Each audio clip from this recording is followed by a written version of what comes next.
Hey folks, so it's become clear to the digits community that we don't have a pragmatic tutorial on hedging. And what I mean by that is we don't have a dedicated video that just describes some of the simplest ways to hedge your bet and to remain safe in a market full of unexpected consequences.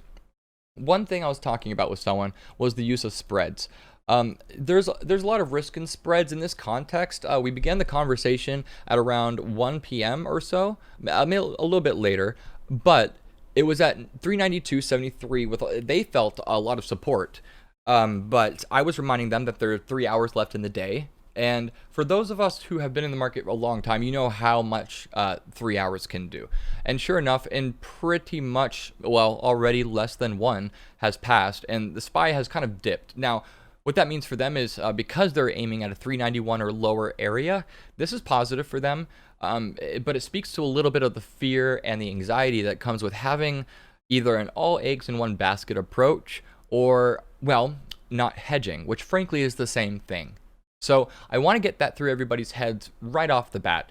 And maybe I could have said it earlier, but hedging or not hedging is really the determining factor in whether or not you have all of your eggs in one basket.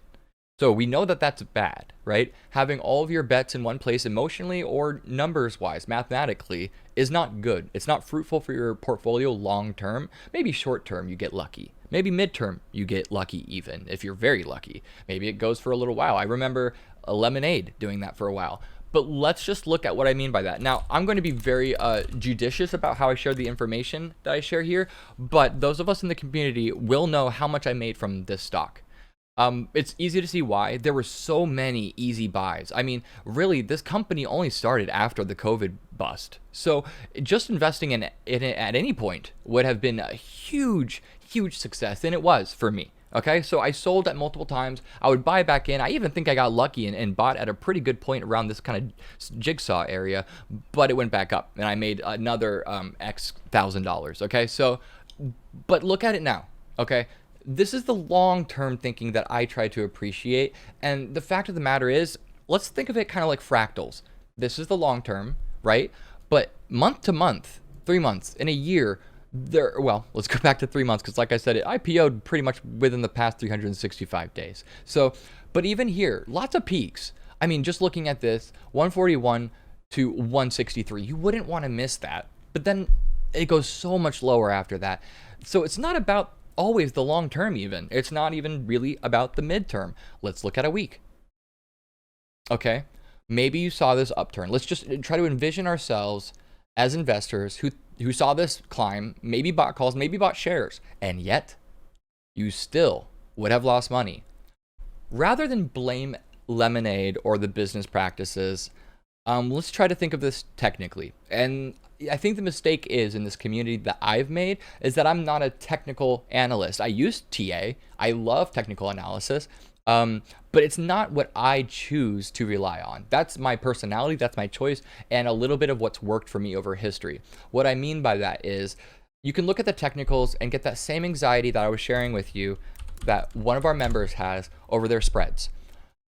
They were worried right here, and they said a very technical sentence. They said, it looks like there is support at around 392.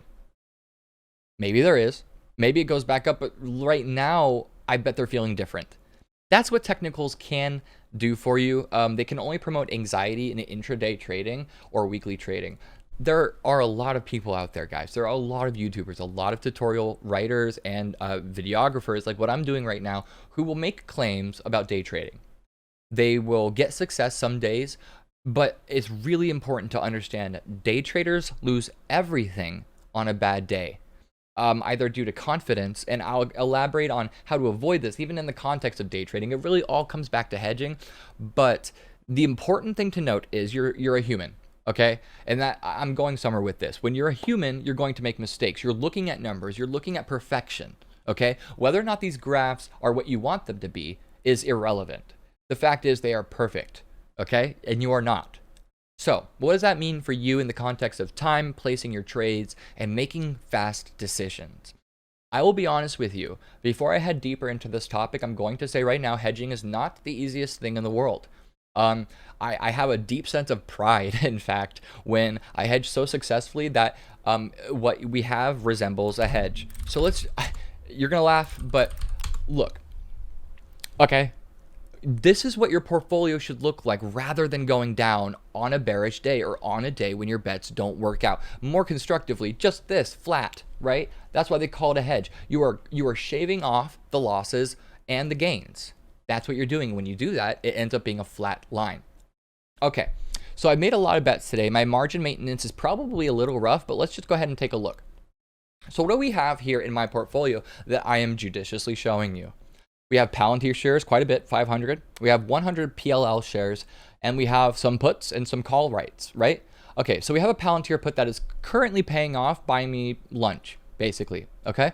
And then we have a PLL sell that is working wonderfully. Let's come into this a little further and see how much premium I get. $115 by April 16th.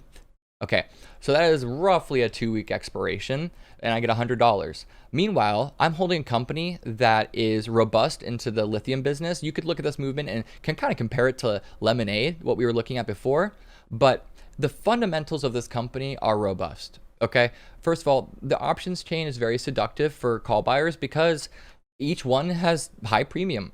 It might look like, if you look at this 430 and this 293, you could envision a world where it goes up $5 and you more or less double, about 75% gains on the call you buy. That is one way of looking at it. Another way of looking at it is these premiums are very high. IV is very high. I'm going to write for something that I feel safe writing. Okay, that is a form of hedging, but I'm not going to spend a lot of time talking about that because one, we've already done that in our community and in sort of other videos as a tertiary subject, a kind of peripheral. But here, what I want to talk about is just buying puts, okay? Because it's a lot cheaper and it requires explanation, I believe. As simple as options buying is in a nutshell, it's very complicated because puts require confidence. You have to disagree with the upward momentum on an emotional level. If things are going great, you have to convince yourself that it might not. And that's not an easy thing to tell yourself. When things are going well, you don't want to believe that it could go poorly, right? You're more interested in the green that you see. You're more interested in the ups and maybe interested in flipping and buying into something else. But you're more interested in buying what's working. It's really hard to switch mindset and think, what if this does not work? Or what if this cannot continue? What happens to my gains? How do I preserve those gains? Okay, so now that we've kind of talked a little bit about that, and in fact, while we were talking about it, I just want to talk, let's take a second to notice this movement. It looked like it was going down a little bit, and it very well could. That would be fine with me.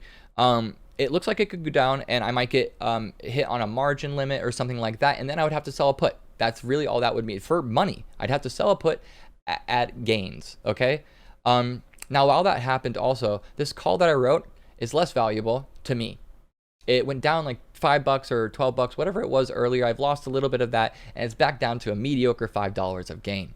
What that means is the person who owns this call has actually made a little bit of money since I've lost a little bit, if you will, notionally. We'll really only know by April 16th, but notionally, it's going a little bit more in their favor since I've started this video than when I began it. This is how hedging moves with your portfolio. This takes some time to get used to. Okay, don't underestimate that. The power that this has is partly visual. You see this happen to your portfolio. It's optical. You watch these lines change together in sort of an orchestra of movement. It's no longer just one thing controlling your whole port, or no longer just one strategy like buying equity, in whether that be shares or leaps that you think that you're quite sure are going to pay off. And there are a lot of situations where leaps are very safe. Okay. Now, I want to talk about something else while we're here, and then I'm going to lump all of it together under the umbrella of hedging. You might have noticed a really shocking number on this screen since we've started showing it off.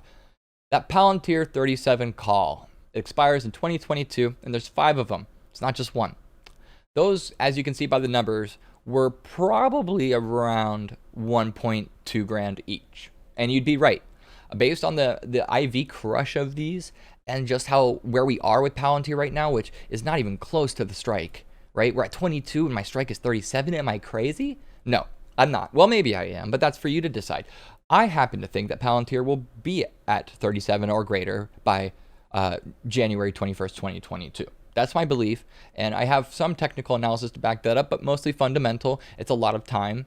And I also, as a result of this play, now here's the part that's going to connect this last form of hedging. What's going to connect this play is that I sold 500 shares of Palantir pretty much or this morning, actually. Just happened to have been this morning so I can move money around because my port's a lot smaller than it used to be. But the point was to buy 5 contracts that could relieve me of that selling of Palantir. I didn't want to sell Palantir for 500 shares, but the math said it was best use of my liquidity so that I could hedge, so that I could buy into PLL again and write contracts every week, or in this case, you see every other week or so. And it allowed me to think of these 5 calls as a return of my 500 shares that I'm missing so much, so dearly right now.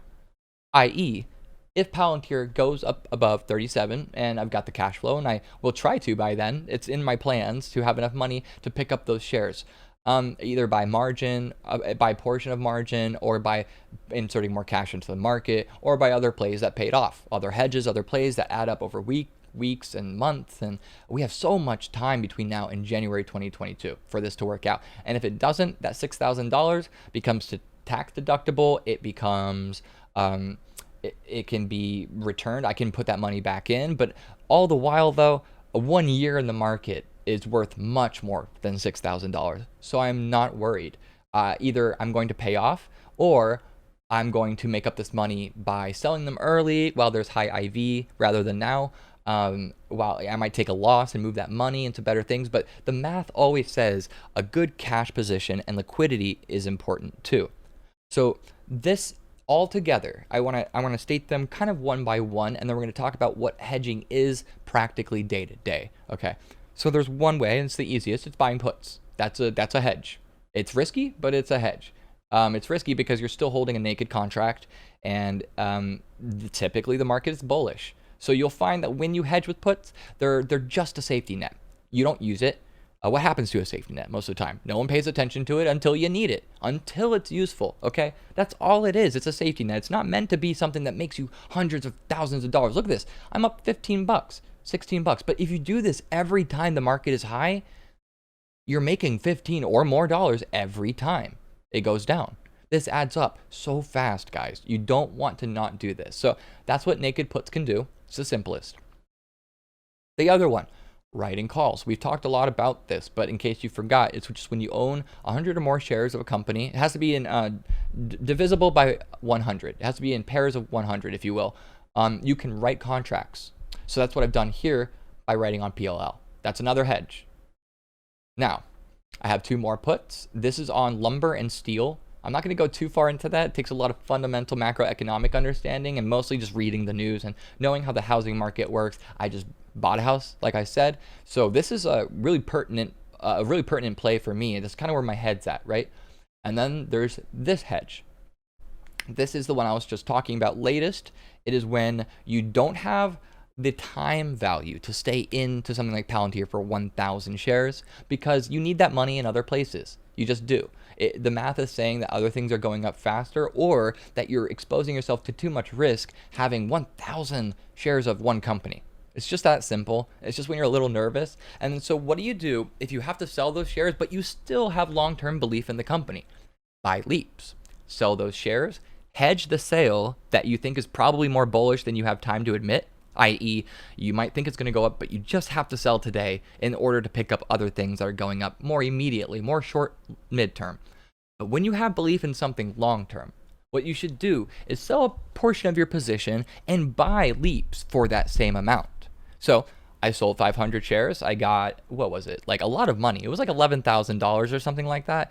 And then I bought some calls. I didn't do it in that order, but it was the same mentality. When I bought these calls, I told myself, eventually I'm going to have to sell some of these Palantir shares. And when I do, I think I'm probably going to sell about half. I mean, there's nothing wrong with 1,000 or 500, but they're both good positions. I wasn't going to sell 250. I wasn't going to sell 100 at a time. I was probably going to do them 500. Let's just go sell 500, keep the other 500. And when I did that, I knew I had to buy calls for a price that I believed in and that I thought was worth it. And that price to me was about five or 6 grand, it turns out. That's about what I'm willing to pay to get those shares back in the future. That's a hedge. It's a hedge of you selling at a high. It's just like buying a put, or it's more like buying a call. It's a bull hedge, but it's a hedge nonetheless when you have to sell for liquidity and to move into other positions. So I hope that part wasn't too complicated. It's more relatable when you're the one doing it, but in a nutshell, I sold, had a mild regret, but needed the money, so I also bought some leaps, hoping that I can get those shares back at some kind of discount in the future and further keep my averaged down position. My entry point, my average cost per share will still be quite favorable because I had 500 shares at really low, and if I'm indeed correct and it goes over 37, well then my average cost per share might be around 25 or something, but still very robust, still not worried about Palantir going too far below that at any given moment, right? So that's how that works. You can see now that I've explained it, hopefully, that it's all sounding like great, safe, easy ways to counter that anxiety that you have in the market. Now, this has been fun, but we started by talking about someone else's anxiety, about the 391 price point. I just want to take a look at it now. They called 392 a support level. Why did they do that? Well, it had been going up over 392, but for how long? I mean, compared to what? Yesterday? No. The week before, I guess, but we've had a bear market since. What were we comparing it to? It's gone up as high as 397, but, well, let's see here. Almost 398. But that's very high. It obviously has not really touched those levels since. Now, I think I understood what happened from talking to them, but let's just go ahead and look ourselves. We'll do greedy. Yeah, keep these values, expand them a little bit, remind myself what we have to do to just really cast a wide net. We're going to pull back some contracts and look at the volumes like we do. Look at this. All the ones the market thinks are probably going to get eaten up by volatility and just like theta, and I mean probably some level of market control. As I always like to suggest, market makers have so much money. Be very careful betting against them. It's always what I like to say. I'm not saying there's a conspiracy. They like to manipulate markets. They do, but it's not the case to make here. All we need to see is the volume that they're writing at. There's no conspiracy. This is just what they think is probably unlikely. On top of that, this premium's pretty high, right? If you look at the ones very close to it, 392, 122, and then jumps up 50, 56 bucks. Okay, that's a lot. It does not do that for the other ones. Every other increment is quite low, and in fact, 63 to 78. So it's looking like the value of these contracts is factored in to about a 391 and 393 range. Don't just look at the volume, also look at what people are willing to pay, because if you're too lazy or not lazy is the right word, but IV is a little bit complicated and can suggest more info than you actually need or that you can validate. You can make some guesses, but finding out if your guesses are right about that IV is tricky. You kind of end up believing what you want to believe about IV. But if you look at the prices, you can see exactly what that IV has done to them, right? You have an IV of 9 right here and it's $11, and you have IV of 9 right here, it's $49. So you can't look at anything independently. You have to bunch it up together in your head. But what I would say is, rather than look at IV, which it has a high correlation to this price, it would explain it. If you were to compare these two, you'd notice, one is higher with a lower price and a different strike. It's just a little bit too much. So let's just focus on the strike price. Find the ones that are really close. In fact, here's a little algorithm for you. Follow this step by step. Look at the lowest strike with the highest volume. That's pretty easy. That's 391. You basically want to look at the top 5, okay? And then find the high volume one. 391, 178. Now that you're here, now that you've got 178 in your head, let's look for the one with the smallest difference across the spread and find out how close it is to 391 on the strike. Okay, so you got 178. Let's look at 163. Those are pretty much the same price. Why would that be? Because both of these are almost as likely. Now, you could do one last step and remind yourself of what the volume was that got your attention in the first place, right? You could look at that and say, oh, 23,000 versus 14,000.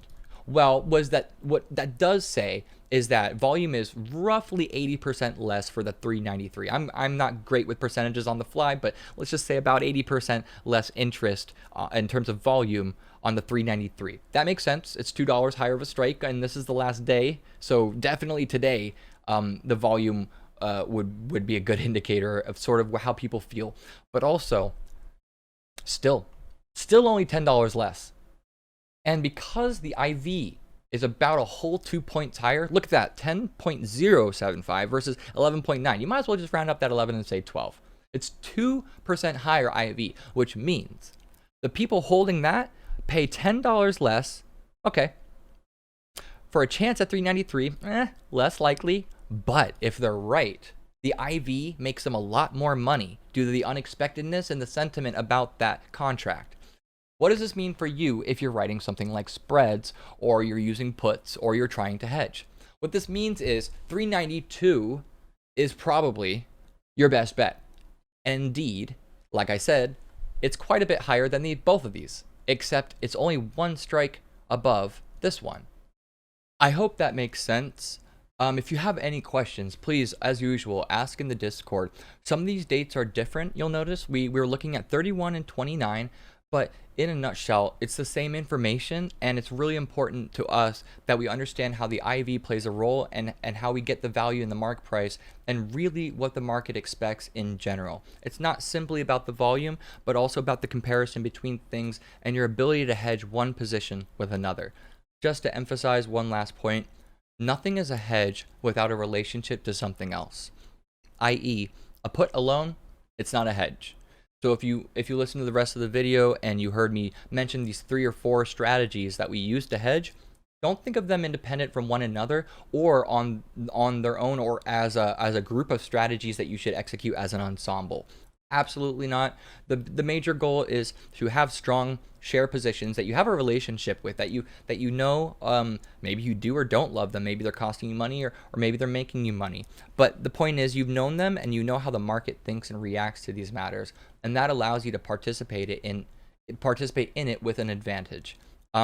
So what I mean by that, last point I'll make in this almost 20 or 25, 30-minute video is when you're hedging, it's because you have something else that you love and want to hang on to. You're hedging that emotional relationship. You've made a lot of money from something, or you've been holding something for a long time, and the week it's looking a little rough, so maybe you want to buy puts, but you don't want to sell. Or like I said with Palantir, you sell a big chunk of your position and buy calls for the future, but meanwhile, you have that money to either hedge further with or to buy different positions, which in and of themselves are hedges against that incredibly bullish success you had with maybe that one position. In my case, again, Palantir. So I'm going to end this video finally. Really long. I hope it helps. It's going to take a little while to upload, so hang in there. Some of you all waiting for it, and have a great weekend, guys.